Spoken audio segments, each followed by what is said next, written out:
Morning everyone. इस video में हम स्टार्ट करने जा रहे हैं हमारे 9th क्लास इंग्लिश का जो सेकंड लेसन है, जिसका नाम है the sound of music. This lesson the sound of music it is written by Deborah Cowley और it has two part. First part is Evelyn Glennie and the second part is the shehnai of Bismillah Khan. इस video में हम जो हमारा पहला part है इस lesson का, एवलिन ग्लैनी, उसको पढ़ेंगे। सबसे पहले मैं इसका इंट्रोडक्शन दूंगा और थीम बताऊंगा इस लेसन की, और उसके बाद मैं आपको इसकी डिटेल समरी बताऊंगा। Okay, let us start the lesson. चलो हम शुरू करते हैं लेसन को। Okay, Evelyn Evelyn Glennie is a Scottish girl. Evelyn Glennie जो लड़की होती है वो एक स्कॉटिश गर्ल है, स्कॉटलैंड की रहने वाली है। She lost her hearing ability at the age of 11। उसने जब वो 11 साल की थी तब उसने अपनी जो सुनने की शक्ति, हियरिंग एबिलिटी का मतलब होता है सुनने की जो योग्यता है, वो खो दी थी। लॉस्ट का मतलब होता है खो दी थी जब वो 11 साल की थी। She wanted to pursue her career in music. वो अपना कैरियर बनाना चाहती थी म्यूजिक के क्षेत्र में, संगीत के क्षेत्र में। एवरीवन डिस्करेज्ड हर। सभी ने उसको डिस्करेज किया। किसके लिए डिस्करेज किया? कि वो म्यूजिक में अपना कैरियर ना चूज करे, because she was deaf. Once she can not listen music, then how can she take music as her career? कैसे वो अपने म्यूजिक एज ए कैरियर ले सकती है? Her teacher has also discourage her. उसके जो टीचरों ने भी उसको डिस्करेज किया कि वो ना ले। But with her determination and hard work, लेकिन उसने अपनी डिटर्मिनेशन का मतलब होता है दृढ़ निश्चय से और हार्ड वर्क से, कठिन परिश्रम से, सी अचीव्ड हर गोल, और उसने जो अपना गोल था वो अचीव किया, और सी बिकम ए मल्टी परक्यूशनिस्ट। ओके, वो एक सुर ताल वादक, मल्टी परक्यूशनिस्ट का मतलब होता है सुर ताल वादक बन गई। एक मतलब कि she was able to play various instruments of music. Okay, she listened to the sound without hearing it. वो जो साउंड सुनती थी म्यूजिक की, वो कानों से सुन के नहीं सुनती थी। She feel it through her body. वो इनके जो वाइब्रेशंस होते थे साउंड के, उसको अपनी बॉडी से फील करती थी। सी became source of inspiration for thousands of disable person. वो एक इंस्पायरेशन बन गई थी, एक मोटिवेशन बन गई थी थाउजेंड्स, जो हजारों जो डिसेबल्ड, जो विकलांग लोग होते हैं, उनके लिए एक इंस्पायरेशन बन गई थी, उनके लिए एक एग्जाम्पल बन गई थी उनके लिए। Evelyn Evelyn story give message to the disabled person.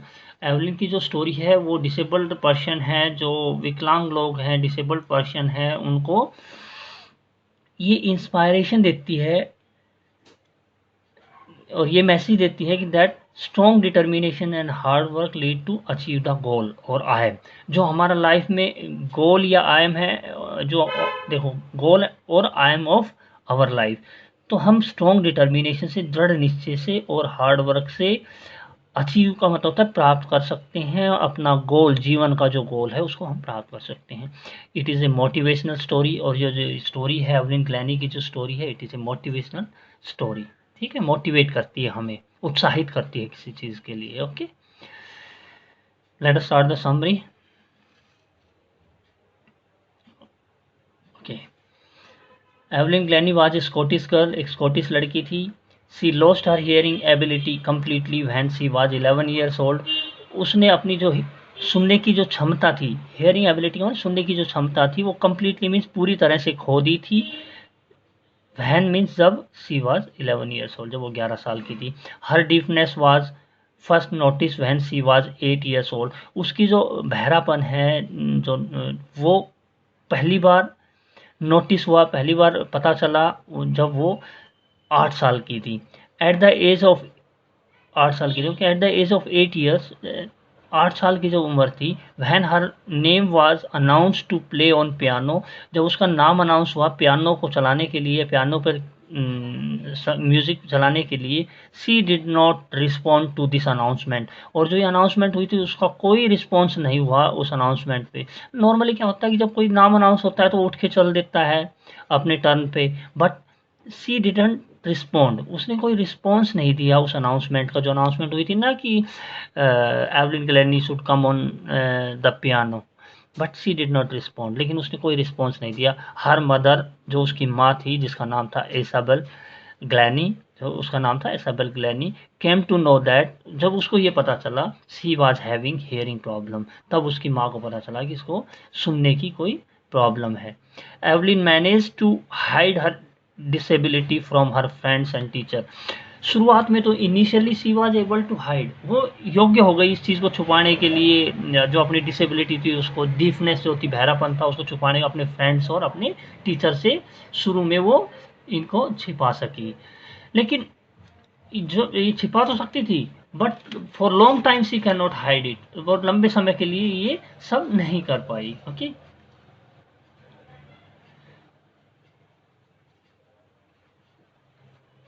Okay. But at the age of 11, लेकिन जब वो 11 साल की थी, she completely lost her hearing ability, उसने अपनी जो हियरिंग, जो सुनने की जो क्षमता थी, वो पूरी तरह से खो दी थी। हर marks and performance in class, जो उनके मार्क्स थे, क्लास में मार्क्स आते थे उनको, जो अंक आते थे क्लास में, क्लास टेस्ट में, एंड परफॉर्मेंस जो कर रही थी वो इन क्लास डिटेरियोरेटेड, डिटेरियोरेटेड का मतलब डिक्रीज हुई, कम हुई, जो उसकी परफॉर्मेंस थी वो धीरे धीरे कम होती गई। हर हेड मिस्ट्रेस एडवाइज हर पेरेंट्स, अब उसकी जो हेड मिस्ट्रेस थी स्कूल की, उसने उसके पेरेंट्स को कहा, एडवाइज किया to take her to a specialist, वो उसको किसी स्पेशलिस्ट के पास ले जाए। द डॉक्टर, जो स्पेशलिस्ट होता है, उस जो डॉक्टर स्पेशलिस्ट होता है किसी एक पर्टिकुलर बीमारी का, जो डॉक्टर होता है उसको स्पेशलिस्ट बोल देते हैं। Okay, the doctor told her parents that Evelyn had lost her hearing sense completely, doctor ने उनको बताया कि इसने, एवलिन ने अपनी पूरी जो सुनने की जो योग्यता है वो खो दी है कम्प्लीटली, पूरी तरह से। She should be fitted with hearing aids, और इसको हेयरिंग एड्स लगाने पड़ेंगे। हेयरिंग एड्स का मतलब होता है जो सुनने की मशीन जो होती है वो लगानी पड़ेगी। And send to a school of for the deaf, और डॉक्टर ने ये भी एडवाइज किया कि इसको वो जो स्कूल डीफ लोगों के लिए, जो डीफ बच्चों के लिए जो स्कूल होता है, जो बहरे बच्चों के लिए स्कूल होता है, उस स्कूल में भेजें।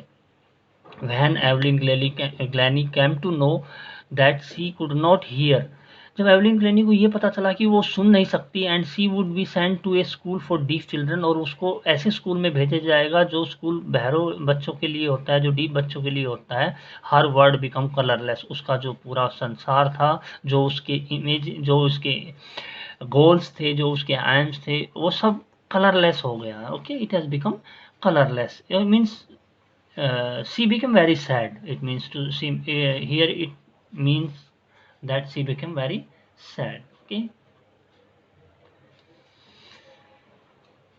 she wanted to have her career in music, वो अपना कैरियर बनाना चाहती थी म्यूजिक के क्षेत्र में, संगीत के क्षेत्र में, बट हर टीचर डिस्करेज्ड हर, लेकिन उनके जो टीचर्स थे उन्होंने उसको डिस्करेज किया, उत्साहित नहीं किया उनको। डिस्करेज करना का मतलब, डिस्करेज करना का मतलब उनको रोकना, कि वो इस क्षेत्र में अपना कैरियर ना चुने। At age Evelyn was passionate about music, वो बहुत ही घनिष्ठ आकर्षित थी म्यूजिक के प्रति, उसके अंदर पैशन था म्यूजिक के प्रति।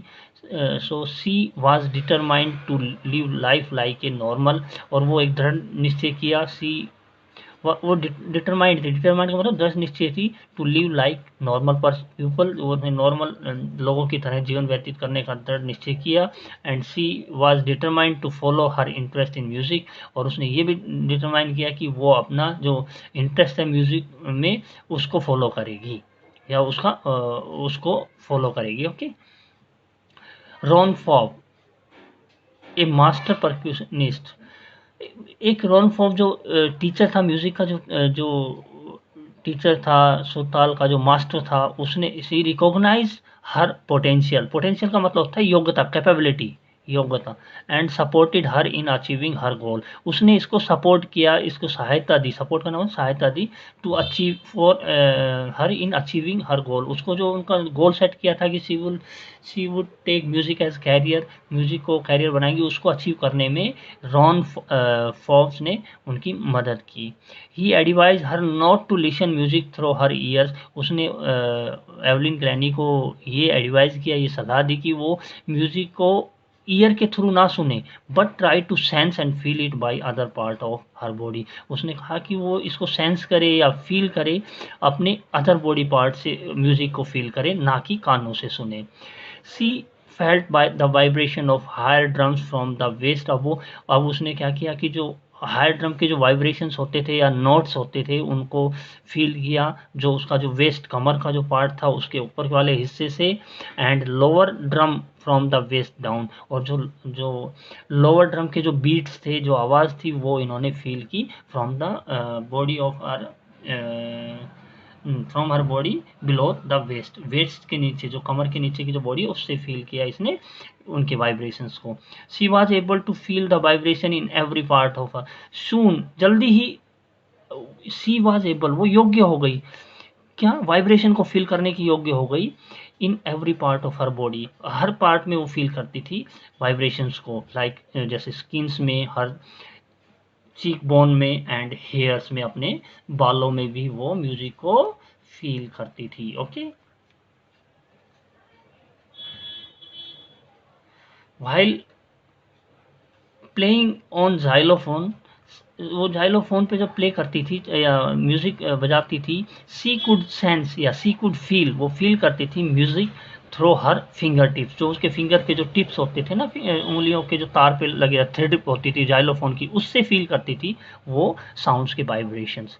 ऑन द वुडन फ्लोर, जब वुडन फ्लोर पे वो कोई परफॉर्मेंस देती थी, she use to remove her shoes, वो अपना शूज रिमूव कर देती थी। She could feel the music through her bare feet, जो उसके नंगे पैर होते थे उनसे वो म्यूजिक को फील करती थी। Okay, she toured United Kingdom, उसने टूर किया यूनाइटेड किंगडम का, and perform with an orchestra.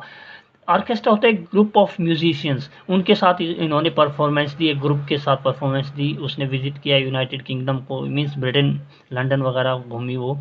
Eight the age of 16, जब वो 16 साल की थी, she decided to make music her life, उसने डिसाइड किया, निर्णय किया कि वो म्यूजिक को अपना जीवन बनाएगी। She gave audition for the admission to the Royal Academy of Music, उसने ऑडिशन, ऑडिशन का देना का मतलब एग्जाम देना या फिर परफॉर्मेंस देना, एक छोटी सी परफॉर्मेंस देना, टू टेक एडमिशन, एडमिशन लेने के लिए royal Academy of music London में, जो उस अकेडमी का नाम था royal Academy of music, London में थी। इसमें एडमिशन लेने के लिए उसने ऑडिशन दिया, उसने एक छोटी सी परफॉर्मेंस दी, and secured highest mark in the history of, और उसने प्राप्त किए highest mark in the history of Royal Academy, Royal Academy की हिस्ट्री में सबसे ज़्यादा मार्क्स प्राप्त किए उसने। Okay, marks in the history of academy. She won the Royal Philharmonic Society's prestigious soloist of the year award, और उसने क्या किया कि इन 1991, 1991 में उसने soloist of the year award जीता, विन किया। ओके, कहाँ से, रॉयल फिलहार्मोनिक सोसाइटी का जो सबसे प्रेस्टिजियस का मतलब था famous soloist of the year award था, वो उसने 1991 में जीता। Apart from the regular concert, apart from का मतलब था के अलावा, रेगुलर परफॉर्मेंस, रेगुलर कंसर्ट जो गीत के जो प्रोग्राम्स होते हैं वो देने के साथ साथ Evelyn gave free concert in prison and hospital. Evelyn Glennie ने फ्री का मतलब फ्री संगीत की जो क्लासें दी जेलों में और हॉस्पिटल में। She gave music classes to young musicians, और वो देती थी म्यूजिक क्लास देती थी यंग म्यूजिशियंस को। She is an inspiration for deaf and disabled peoples of this world, वो एक इंस्पायरेशन थी लोगों के लिए, एक मोटिवेशन थी लोगों के लिए, ताकि उसको देख के उत्साहित हो सके लोग, जो बहरे थे और या डिसेबल्ड लोग थे उनके लिए वो एक इंस्पायरेशन थी। She was humble and down to earth, वो एक हम्बल लड़की थी और डाउन टू अर्थ थी, मीन्स गरीबी से निकली हुई थी। आफ्टर बिकमिंग डीप, बहरी होने के बाद, Evelyn also learn French and जापानी लैंग्वेज, और जो एवलिन ने दो भाषाएं और सीखी, फ्रेंच और जापानी। ओके, देखो दो लोगों ने इसके बारे में कमेंट्स दिए। एक था जेम्स ब्लेड, ए मास्टर परक्यूशनिस्ट था। इसने कहा था, कमेंटेड क्या कहा उसने, गॉड में हैव टेकन हर हियरिंग, भगवान ने उसकी जो सुनने की क्षमता ले ली है, बट ही का मतलब God, okay, but God has given her a strong power of sensing sound. लेकिन गॉड ने उसको फील करने की, साउंड को फील करने की या उनके वाइब्रेशन को फील करने की बहुत बड़ी शक्ति दी है। ये बात कही थी जेम्स ब्लेड ने, कही थी, जो एक सुरताल वादक था या एक मास्टर था सुरताल का। उसने ये कही थी, जिसका नाम था सेम ब्लेड। सेम वे एक और था एन रैचलिन ऑफ बिथोन, फंड फॉर डीफ चिल्ड्रन। एक नाम था एन रैचलिन, ओके। इस वो कहाँ की थी, बेथोल फंड्स फॉर डीफ चिल्ड्रंस की का जो फंड होता है उसकी वो थी, हेड थी एंड रिचलिन। उसने ये कहा था she is shining inspiration for deaf children. उसने कहा था कि ये एक इंस्पायरेशन है बहरे बच्चों के लिए। This Evelyn story is an inspiration to the people.